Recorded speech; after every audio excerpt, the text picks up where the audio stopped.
Today my topic is spellings. American and British spellings కొంచెం difference ఉంటుంది చూడండి.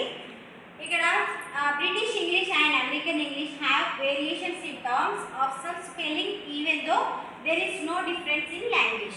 Language లో డిఫరెన్స్ ఏమి ఉండదు కానీ కొన్ని స్పెల్లింగ్స్ డిఫరెంట్ ఉంటాయి చూడండి. ఇవి మీరు తెలుసుకుంటే కొంచెం మనం రాంగ్ రాసినట్టు ఫీల్ అవుతాం కదా, అవి కూడా కరెక్టే అని మనకు అర్థమవుతుంది. బ్రిటిష్ స్పెల్లింగ్ చూడండి, కలర్ COLOUR ఇది ఉంది కదా.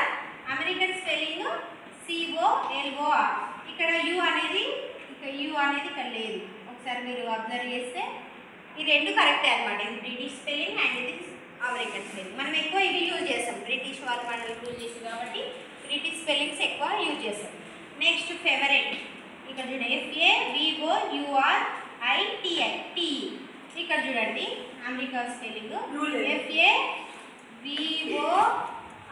FAVORIT. ఓకేనా, ఇక్కడ యూ లేదు అక్కడ American spelling. Next humorous HUMOUR. ఇక్కడ యూ ఉంది, మనం ఎక్కువ ఈ బ్రిటిష్ స్పెల్లింగ్స్ యూజ్ చేస్తాం కదా, ఇక్కడ లేదు చూడండి యూ. ఓకేనా, HUMOR అంతే సింపుల్. నెక్స్ట్ హార్బర్, ఇక్కడ HARBOUR. ఇక్కడ HARBOR అంతే, యూ లేదు ఇక్కడ కూడా. నెక్స్ట్ ప్రాక్టీస్, మనం PRACTISE